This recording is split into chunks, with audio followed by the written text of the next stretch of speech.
कौन होगे माता पिता, कौन होगे सखिया सहेलिया, कौन होगे माता पिता।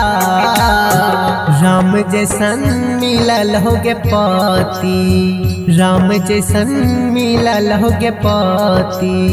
बनी करही है सीता, राम जैसन मिलल होगे पति।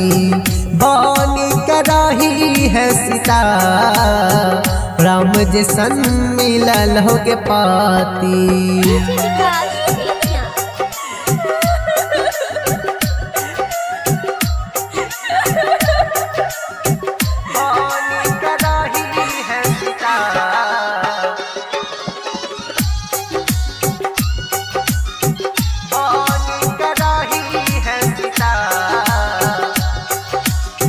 उंगली पकड़ के बेटी चलना सिखल कौगे, दुनिया सलैर झगड़ के तोरा पढ़ल कौगे।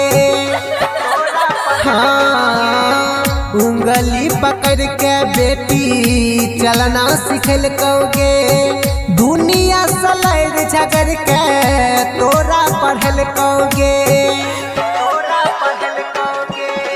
बाबुल घर होइलो पराया, पियावा से जुड़लो नाता। बाबुल घर होइलो पराया, पियावा से जुड़लो नाता। राम जैसन मिलल होगे पति, राम जैसन मिलल होगे पति। बनी करही है सीता, राम जैसन मिलल होगे पति। बनी करही है सीता, राम जैसन मिलल होगे पति।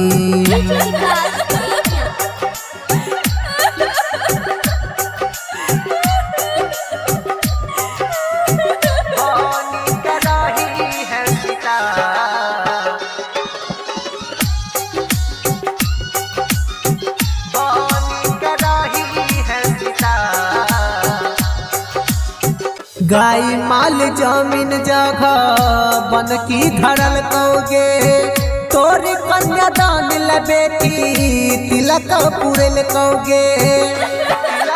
हाँ, गाय माल जमीन जगह बन की धरल कौगे, तोरी कन्यादान ल बेटी तिलक पुरल कौगे। दुनिया के बेटी राहुल रोशन निभाता,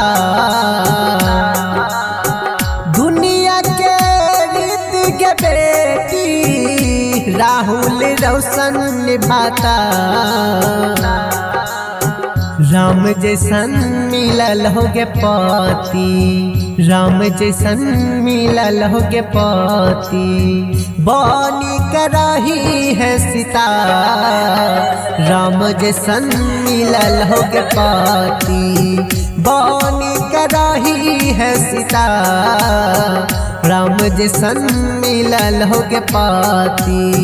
राम जैसन मिलल होगे पति। Angika recording studio, Rupauli, Purnia, Bihar.